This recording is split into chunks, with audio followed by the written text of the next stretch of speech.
I still remember sitting in that lawyer's office, staring at a stack of papers with my name on them, except it wasn't my handwriting, not even close. My hands were shaking so badly, I had to tuck them under my legs just to keep them still. And the lawyer, this calm guy in a blue tie, who'd probably seen every kind of financial disaster, just looked at me and said, "Sir, these signatures are legally considered yours." I swear in that moment my brain just blanked. Like someone had pulled the plug on everything I thought I knew about my life. I'd run a business for over 20 years without a single major issue.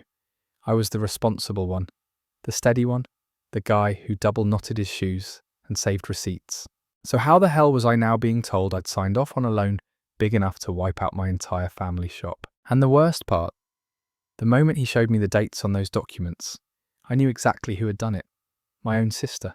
Let me tell you how that happened, how my sister mortgaged our family business, forged my name, and then blamed me when everything collapsed. So hey, I'm Mark, 55 years old, born and raised in a small city that people usually just drive through on the way to somewhere more interesting.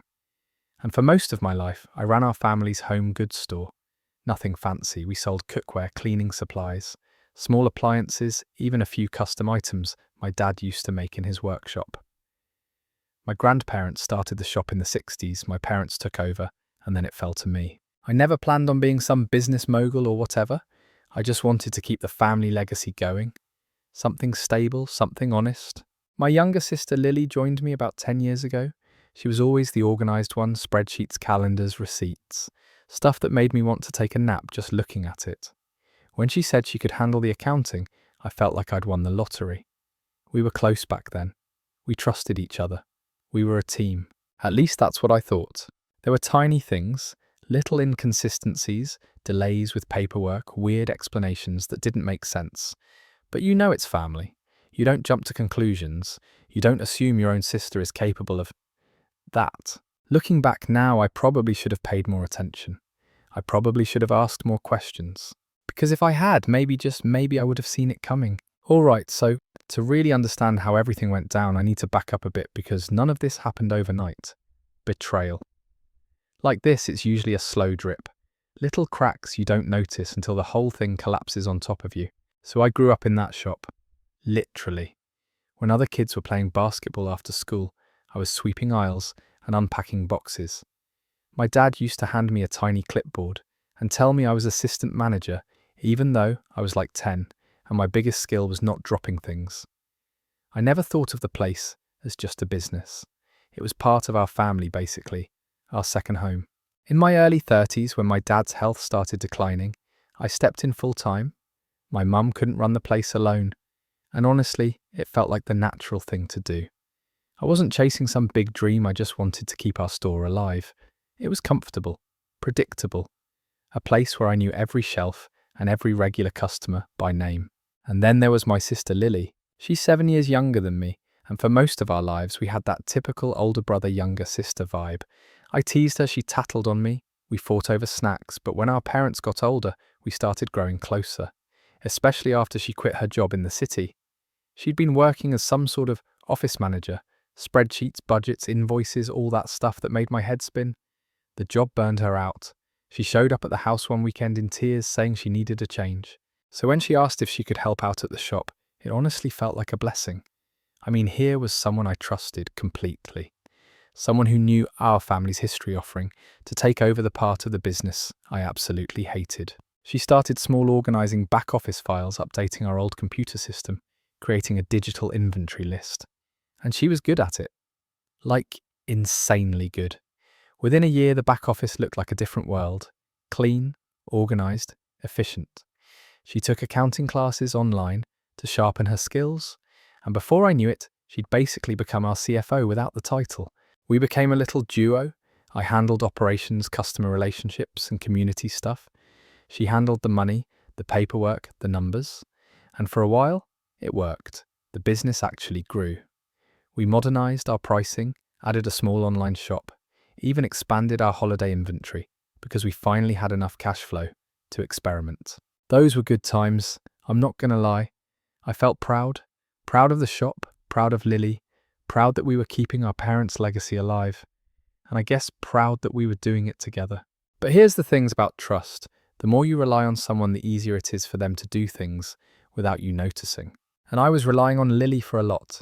She had access to the accounts, handled supplier payments, filed taxes, met with our bookkeeper, and even talked to our bank. It wasn't some sneaky setup, it just happened naturally. I was busy running the floor and keeping the shop alive day to day. She was the numbers person. It made sense. The first red flag was small, almost laughably small. A supplier called asking about a late payment. I was confused because we always paid that supplier on time. Lily waved it off. Bank glitch, she said. Their system is ancient. And I believed her because she sounded annoyed but confident, like she'd dealt with it already. Then there were little things. She'd get defensive whenever I asked to see the monthly numbers. She didn't want to train the part-time assistant on basic bookkeeping tasks because it's easier if I just do it. She'd stay late in the office but close the door more and more often. I chalked it up to stress. We were growing and growth is messy. Maybe she was overwhelmed. Maybe she needed control because it made her feel competent. At that point, if you had told me she was capable of forging my signature, I would have thought you were insane. There was this one moment that sticks with me, a stupid little memory I can't shake now. We were going over a set of forms the bank had asked for. Nothing major, just some annual documentation. She slid the papers across the counter and said, "Sign here, here and here." I joked, "You're going to get me to sign my life away one day." And she laughed, like a real laugh, warm, familiar. I signed everything without reading it, and that right there was the pattern. I trusted her. She acted trustworthy. So I didn't question it. Business kept going well. Busy seasons felt like controlled chaos. We had employees, regulars, online orders piling up before Christmas. I was tired, sure, but it was the good kind of tired, the kind you feel when you're building something that matters. Meanwhile, Lily had slowly become the gatekeeper of every piece of financial information, and because nothing seemed wrong, I let her. If anything, I was grateful. She handled a part of the business I hated, and I thought she loved being involved. But dependence isn't always a problem. It only becomes one when the person you depend on stops being the person you thought they were. And the first real crack in everything, looking back, happened one night when she emailed me a document and said, "Just sign it before morning. I already checked everything." It was late, I was exhausted, and I signed it without reading. To this day, I still don't know what that document actually was. All I know is this. That was the moment everything started heading towards the cliff, and I walked right along with it. All right, here's where everything really started to go downhill. And the thing is, it didn't begin with some dramatic confrontation or a flashing red sign. It started with something that felt almost normal. It was around late spring, one of those months where sales dip a little because people are saving up for summer vacations. Cash flow usually gets tighter, but never to the point of panic. At least not in previous years.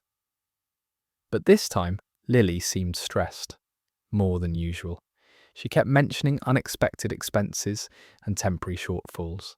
One afternoon, she came to me with this super serious look on her face. She closed the office door, which she hardly ever did back in the old days, and sat across from me like she was about to deliver medical results. "Mark," she said, "we might need a small short-term loan, just to smooth things out until summer picks up." Immediately, my stomach dropped. I hate loans. We'd run that shop for decades without needing one. But before I even expressed that, she kept talking fast, anxious, over-explaining. She said it would just be a bridge, that it was no big deal, that other businesses did this all the time. But something in my gut felt off, so I told her no, not angrily, just firmly. I said if cash flow is tight, we tighten spending. We don't borrow money we don't need. And she nodded, like she understood, but she wouldn't look me in the eye. If I'd known what she'd already done at that point, I wouldn't have just said no. I would have checked every account, every email, every document in the office. But I didn't know, and she was counting on that. Things felt weird after that conversation. Lily became more avoidant, coming in later, leaving earlier, and getting tense whenever I asked casual questions like, "Did we pay the utilities?" or "How are the weekly numbers looking?" But the big red flag, the one I still kick myself over, was when she suddenly got super territorial about the office. She'd lock the door while she worked. She'd take stacks of papers home. She even changed the password on the accounting software and claimed it was some mandatory update. I should have pushed harder. I should have asked for transparency. But you know how it is, it's family. And the moment you act suspicious of family, you feel like a terrible person. So I let it go. Then came the call. I was in the store helping a customer choose a blender when my phone buzzed. Unknown number. I ignored it, and they called again and again. Finally, on the fourth try, I stepped into the back and answered. Hello, this is Horizon Lending. We're calling about the past due payment on the commercial loan for... I cut them off immediately. We don't have a loan with you. The guy sounded confused. Sir, the loan was processed 6 months ago, secured by your property. You're listed as the primary signatory. I laughed. I literally laughed because it sounded so absurd. I think you have the wrong number. He read out the shop's address, my name, my email, my position as owner. My laugh stopped real quick. I still remember this icy, prickly sensation spreading across my back like someone had poured cold water down my spine. I told him I'd call back and hung up without another word. I walked straight to the office. The door was locked. I knocked. No answer. When Lily finally opened it, her face went pale the second she saw me. Not guilty pale, not scared pale, just caught. What's that look? I asked. She forced a smile. Everything okay? I didn't answer. I just said, did you take out a loan? Her smile dropped instantly. And instead of panic or apologies or confusion, she got defensive. What are you even talking about? So I told her about the call, and she immediately said they must have mixed us up with another business. She talked fast, too fast, and her voice had this edge like I was the one being unreasonable. We've never taken out a loan, she insisted. You're overreacting. I handle everything, and I would have told you.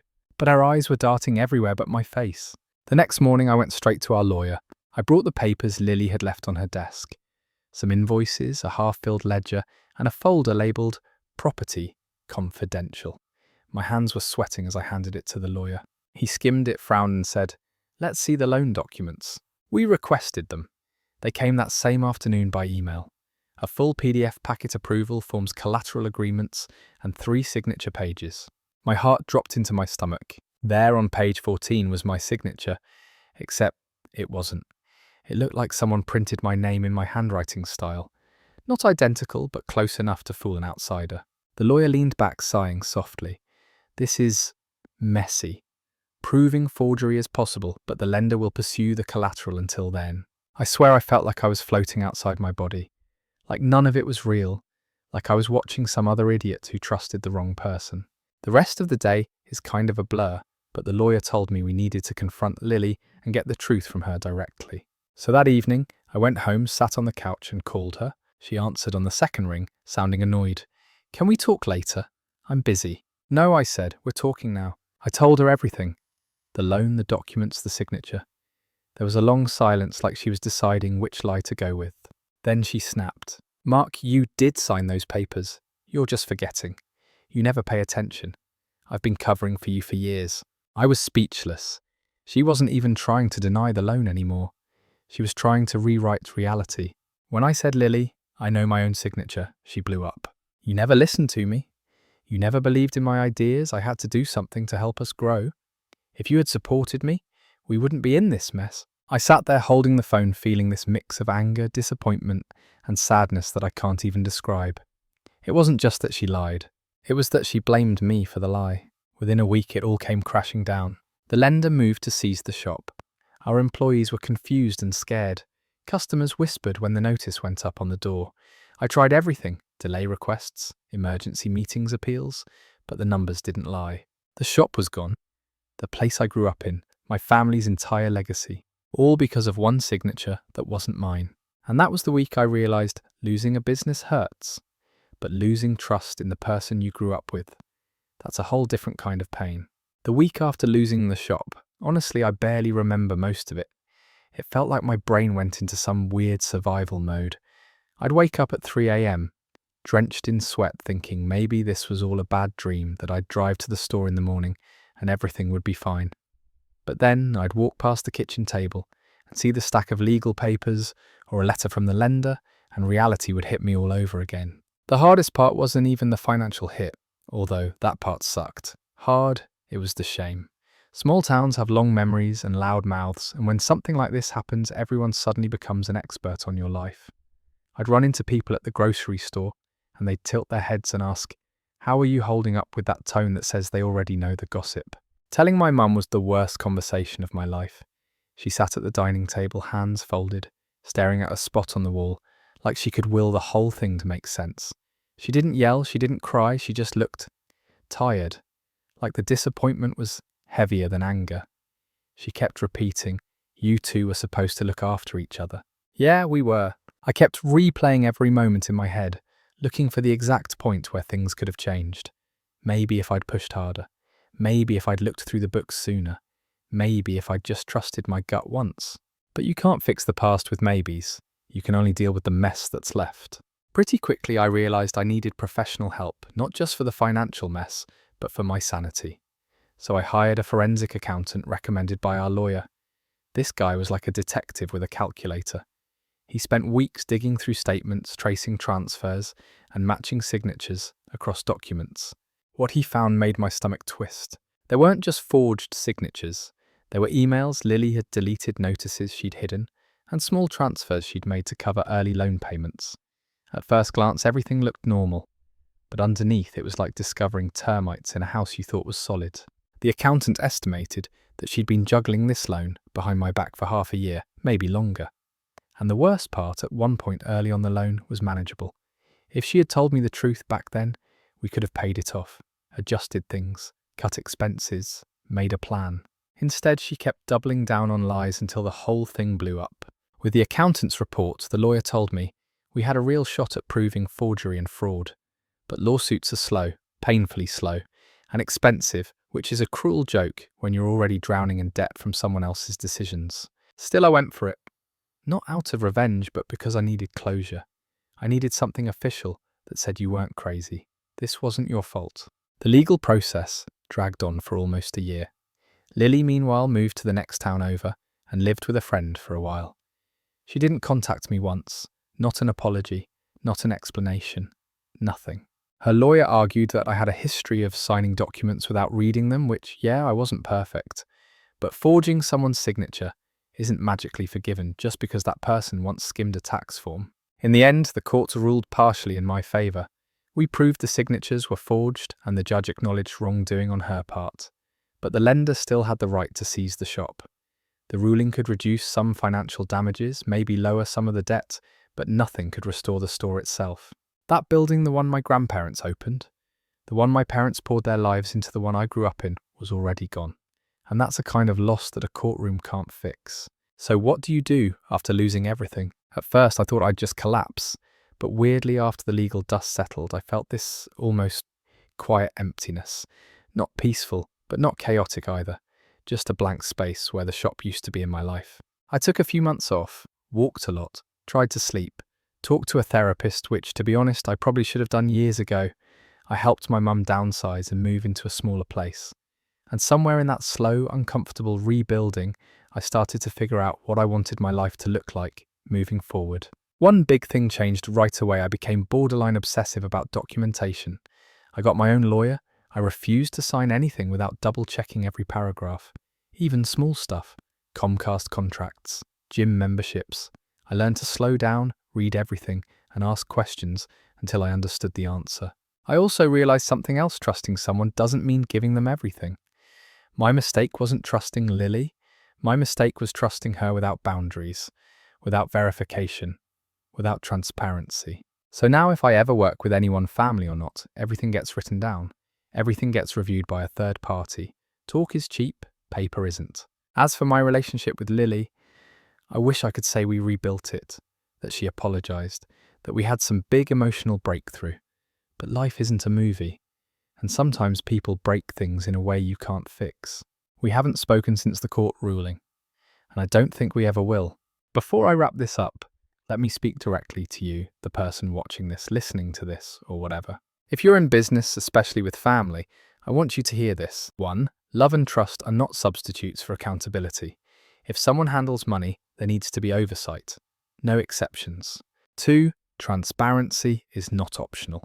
If someone avoids questions or gets defensive about basic financial info, that's not stress, that's a problem. 3. Don't gaslight yourself. If something feels off, it probably is. Don't wait for a crisis to investigate. And most importantly, 4. Protect yourself, even from the people you trust the most. Not because they're bad, but because circumstances can twist people in ways you don't expect. I learned all of this the hardest way possible, And now we're here full circle. The shop is gone. The family business ended on my watch. But I'm still standing. I'm rebuilding my life slowly, carefully, intentionally. And the painful truth I had to accept is this. Lily didn't just mortgage our shop. She mortgaged our relationship. And the debt she created is something we'll never pay off. That's the story. It's not pretty, but it's real. And if it keeps even one person from making my mistakes, then maybe losing the shop meant something after all.